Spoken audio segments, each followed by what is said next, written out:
kwa maisha mzuri na marefu ambaye baba wetu aliyepumzika alipata duniani. Mlivyosikia, miaka yetu huwa ni 70. Na ukiwa na nguvu ongezeka kuwa 80.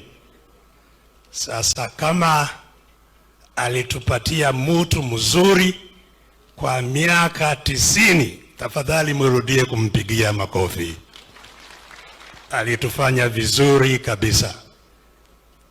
Huko kwetu kulikuwa komo kwa miaka viongozi wanawezi kugombania uongozi tena. Ilikuwa ni miaka 45. Hivi karibu wakati kiongozi wetu ilifika akasema iondolewe, na ikaondolewa, haipo tena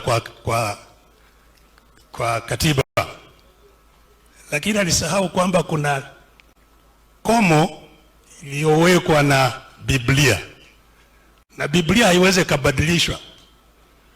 Hiyo ni constitution,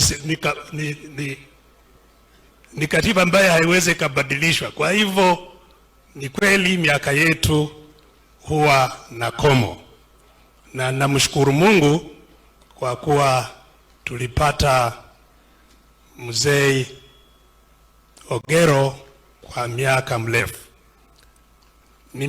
Nimekuja hapa zaidi juu ya ndugu yangu, kaka yangu George, ambaye tumefanya kazi pamoja kwa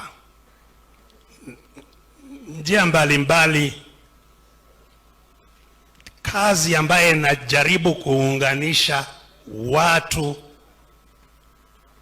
bila kuunganisha tu serikali. Kuna jumuiya ya Afrika Mashariki ambaye zaidi naunganisha serikali, viongozi wa serikali, wasio watu wa nchi zetu, watu wa kawaida. Ninakaa hapa Uganda, lakini nilikuwa sijawahi kufika hizi eneo zote. Leo nimekuja kama mtalii na naangalia, sijui. Na hiyo ndiyo lazima tujaribu kujenga, kuwa mtu mmoja. Watu wa Uganda na watu wa Kenya ni mtu mmoja. Nilikuja na huyu mheshimiwa Wafula Gutu, ni Samia wa Uganda, lakini na wandugu zake wengi ambao ni wa Kenya. Kwa hivyo sisi ni watu mmoja, sisi ni mtu mmoja. Waganda, wa Kenya ni mtu mmoja, na nadhani tutumie